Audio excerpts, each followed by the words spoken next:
സങ്കീർത്തനം 40:17 ഇങ്ങനെ പറയുന്നു, ഞാൻ പാവപ്പെട്ടവനും ദരിദ്രനുമാണ്, എങ്കിലും കർത്താവിന് എന്നെപ്പറ്റി കരുതലുണ്ട്.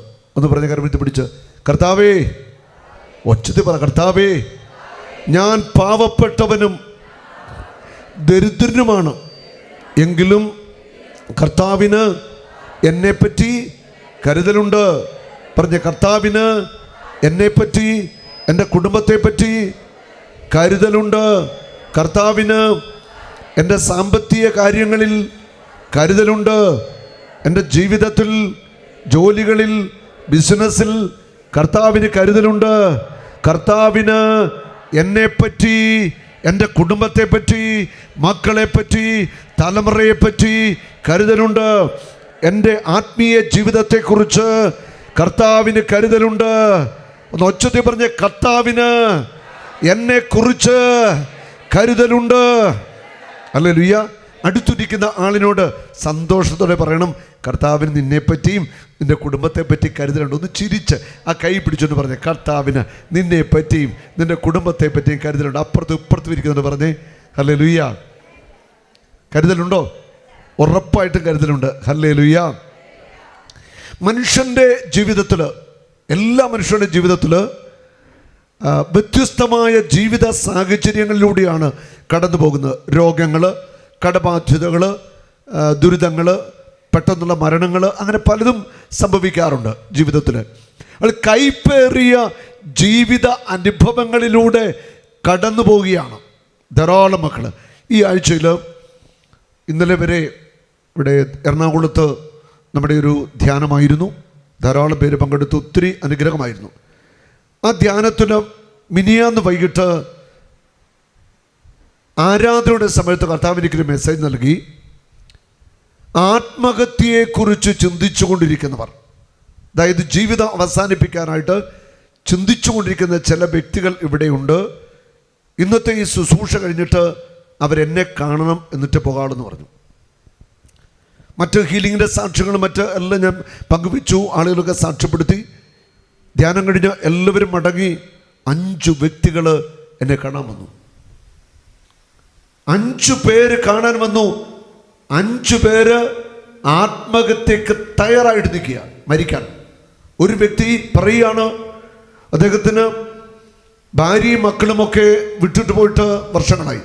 നല്ല ഉന്നത വിദ്യാഭ്യാസമുള്ള വ്യക്തിയാണ്. അദ്ദേഹം ഒറ്റയ്ക്കായി. കുടുംബ വീട് സഹോദരൻ കയ്യേറി.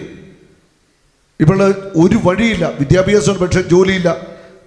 എല്ലാം ജീവിതത്തിന് നഷ്ടപ്പെട്ടു. എല്ലാം തകർന്നു പോയി.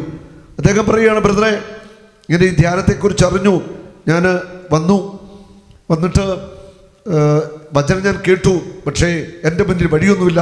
അതുകൊണ്ട് ഞാൻ ഇന്ന് മിനിയാന്ന് അദ്ദേഹം പറയുകയാണ്, ഈ ധ്യാനം കഴിഞ്ഞാൽ ഉടൻ ഞാൻ ആത്മഹത്യക്ക്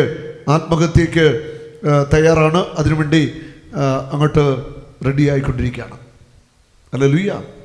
ഇന്നലെ ആ മനുഷ്യൻ ധ്യാനം കഴിഞ്ഞിട്ട്, ഇന്നലെ ലാസ്റ്റ് ദിവസം മിനിയാന്ന് മെസ്സേജ് ധ്യാനം കഴിഞ്ഞിട്ട് എന്നോട് പറഞ്ഞു, ബ്രദറെ, ഇനി എൻ്റെ ജീവിതം 48 മണിക്കൂർ കൂടിയേ ഉള്ളൂ, ഞാൻ ജീവിതം അവസാനിപ്പിക്കും. 48 മണിക്കൂർ കൂടി എൻ്റെ ജീവിതമുള്ളൂ, എൻ്റെ മുന്നിൽ മറ്റൊരു വഴിയുമില്ല, ഞാൻ ജീവിതം അവസാനിപ്പിക്കുമെന്ന് പറഞ്ഞു. ഞാൻ പറഞ്ഞു, അങ്ങനെ ചിന്തിക്കരുത്. അദ്ദേഹത്തിന് വേണ്ടി പ്രാർത്ഥിച്ചു, വിടുതലിന് വേണ്ടിയൊക്കെ പ്രാർത്ഥിച്ചു. മുന്നിൽ ഒരു മാർഗമില്ലാത്തൊരു മനുഷ്യനാണ്. അവസാനം സംസാരിച്ചു. ഇന്നലെ ആ മനുഷ്യൻ എന്ന് പറയാ, എനിക്കിനി ജീവിതം 48 മണിക്കൂറേ ഉള്ളൂ, ഞാൻ ജീവിതം അവസാനിപ്പിക്കുന്നത്. ജീവിതത്തിൽ എല്ലാം നഷ്ടപ്പെട്ടു. 2 മക്കളുണ്ട്, ഭാര്യയും മക്കളെയുമായിട്ട് പോയി. ഇതൊക്കെ നല്ലൊരു മനുഷ്യനാ. കുടുംബ ജീവിതത്തിലെ ചില കൈപ്പേറിയ അനുഭവങ്ങളിൽ ജീവിതം മടുത്ത ചില വ്യക്തികളാണ്. ഹല്ലേലൂയ. ഞാൻ 5 പേരുടെ ചരിത്രം കേട്ടു. നമുക്ക് ഹൃദയം തകർന്നു പോകുന്ന ജീവിതാനുഭവങ്ങളാണ്. ജീവിതത്തിൽ പ്രതീക്ഷ നഷ്ടപ്പെട്ടവര്, പ്രത്യാശ നഷ്ടപ്പെട്ട ധാരാളം പേര് ഉണ്ട്. ജീവിതത്തിൽ മുൻപിലേക്ക് നോക്കിയാൽ വഴികളൊന്നുമില്ലാത്തവര്. നമുക്കറിയാം, മോശയുടെ ദൈവം ഇസ്രായേൽ ജനത്തെ ഫറവോയുടെ അടിമത്തത്തിൽ നിന്ന് മോചിപ്പിച്ചു നയിക്കുകയാണ്. ആ ജനത്തെ ദൈവം നയിക്കുന്നത് മരുഭൂമിയിലൂടെ, കഷ്ടതകളിലൂടെ വീണ്ടും നയിക്കുന്നത്. 40 വർഷക്കാലത്തെ ദുരിതം, ചെങ്കടലൊക്കെ പിളർത്തി, അങ്ങനെ വലിയ അത്ഭുതങ്ങളും അടയാളങ്ങളും ദൈവം അവർക്ക് വേണ്ടി പ്രവർത്തിച്ചു. ദൈവം അവരുടെ കൂടെ ഉണ്ടായിരുന്നു. മുൻപിലും പിൻപിലും കാവലായി അഗ്നിസ്തംഭത്തിലും മേഘസ്തംഭത്തിലും കൂടെ ഉണ്ടായിരുന്നു.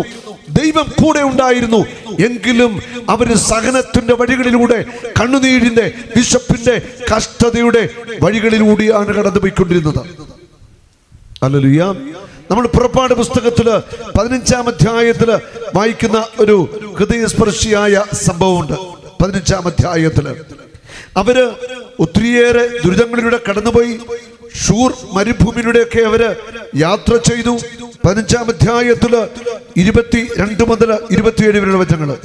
മോശ ഇസ്രായേൽ ജനത്തെ ചെങ്കടലിൽ നിന്ന് മുൻപോട്ട് നയിച്ചു. ചെങ്കടൽ പിളർത്തി ചെങ്കടലിൽ നിന്ന് ജനത്തെ മുൻപോട്ട് നയിച്ചു. അത് വലിയ ഒരു ദൈവപ്രവൃത്തിയാണ്. മോശ കരമുയർത്തി പ്രാർത്ഥിച്ചു. ഒരു കിഴക്കൻ കാറ്റ് വീശി ചെങ്കടൽ പിളർക്കപ്പെട്ടു. ദൈവത്തിന്റെ ജനത്തിനു വേണ്ടി പുതിയ ഒരു വഴിത്താര അവിടെ തുറക്കപ്പെടുകയാണ്. അവിടെ നിരാശയിലും ദുഃഖത്തിലുമായിരിക്കുന്നവർ, ആത്മഹത്യയെക്കുറിച്ച് ചിന്തിക്കുന്ന മനസ്സിലാക്കുക.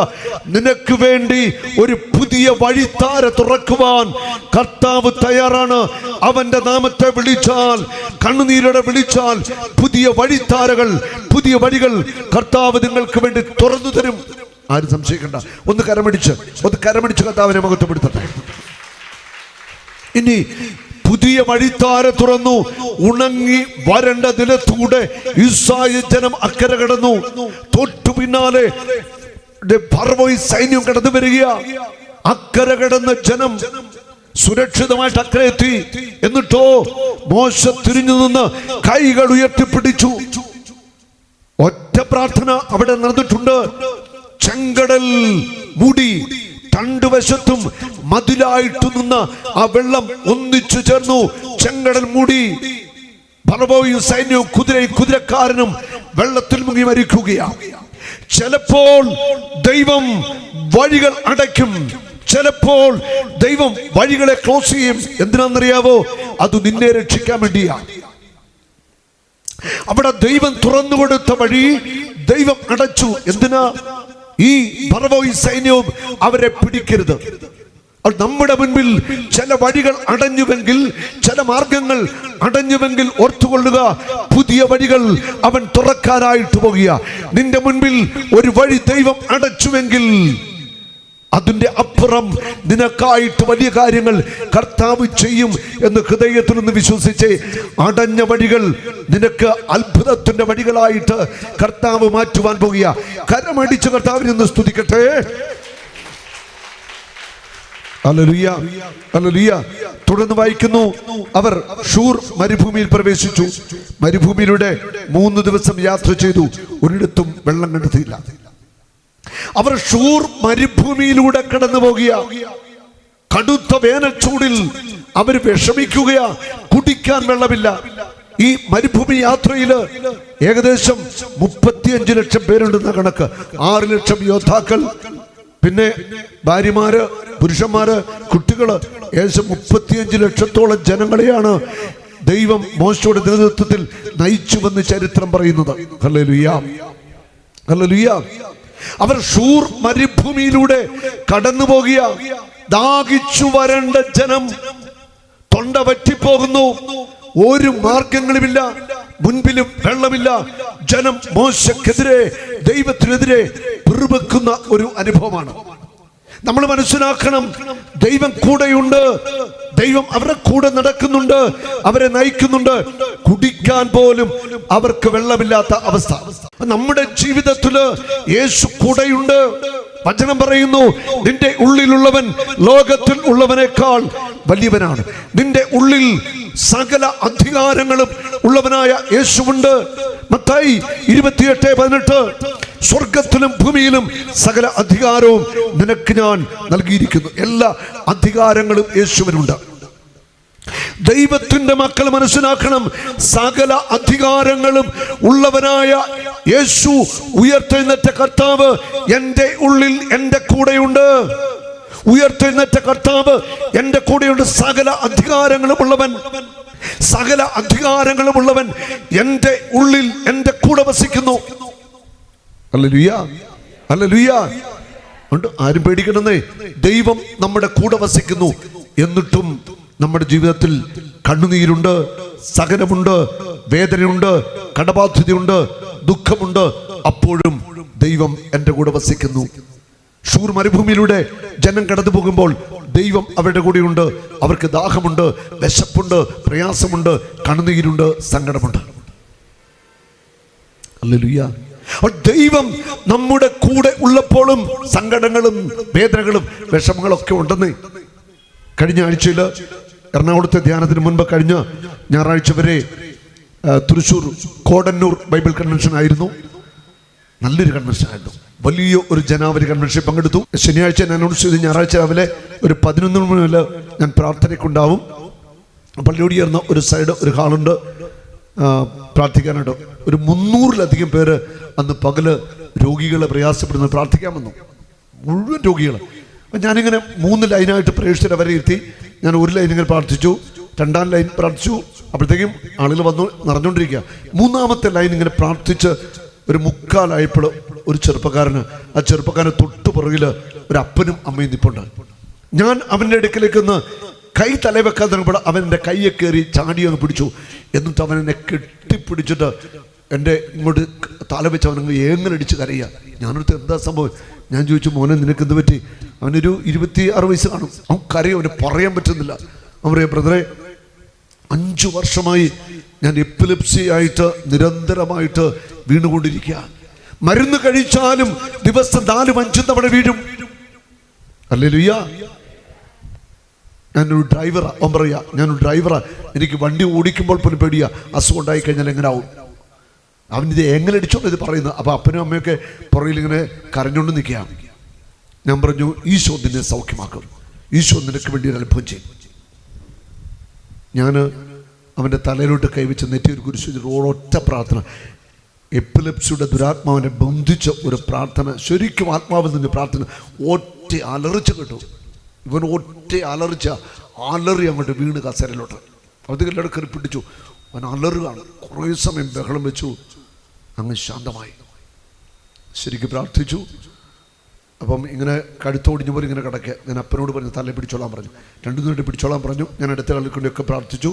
കുറേ സമയം കിടന്നു കഴിഞ്ഞിട്ട് എഴുന്നിട്ട് ഞാൻ ചോദിച്ചു, മോനെ നിനക്ക് എന്താ ഫീൽ ചെയ്തേ? അവൻ പറയുകയാണ്, എന്നിൽ നിന്ന് എന്തോ വിട്ടുപോയി, എന്തോ എന്നെ വിട്ടുപോയി. അവനെ എപ്പിലെപ്സിയാൽ ബന്ധിച്ചിരുന്ന ആ സ്പിരിറ്റ്, എപ്പിലെപ്സിയുടെ ദുരാത്മാവ് ആ ചെറുപ്പക്കാരനെ വിട്ടുമാറി. സന്തോഷം അവന്. അന്ന് വൈകിട്ട് കുടുംബം അവരൊന്നിച്ച് കൺവെൻഷൻ വന്നു, ധ്യാനം കൂടി, ഭയങ്കര സന്തോഷം. അവനൊരു പ്രശ്നമില്ല. ഹല്ലേലൂയ. സ്വർഗത്തിലും ഭൂമിയിലും സകല അധികാരങ്ങളുമുള്ള ഉയർത്തെഴുന്നേറ്റ കർത്താവ് നിന്റെ ഉള്ളിലുണ്ട്. നിന്റെ ഉള്ളിലുള്ളവൻ ലോകത്തെ കീഴ്മേൽ മറിച്ചവന്. നിന്റെ ഉള്ളിലുള്ളവൻ മരണത്തെ തോൽപ്പിച്ചവനാ. നമ്മൾ വിളിക്കുന്ന യേശു സർവശക്തനാ. നിന്റെ കണ്ണുനീരിലും സഹനങ്ങളിലും വേദനകളിലും തകർച്ചകളിലും നിന്നെ കൈകളിൽ താങ്ങുന്ന ഒരു ദൈവമുണ്ട്. അവന്റെ പേരാണ് യേശു. ഒരു നാളും നീ അനാഥനല്ല, ഒരു നാളും നീ അന്യനല്ല, ഒരു നാളും നീ അനാഥനല്ല.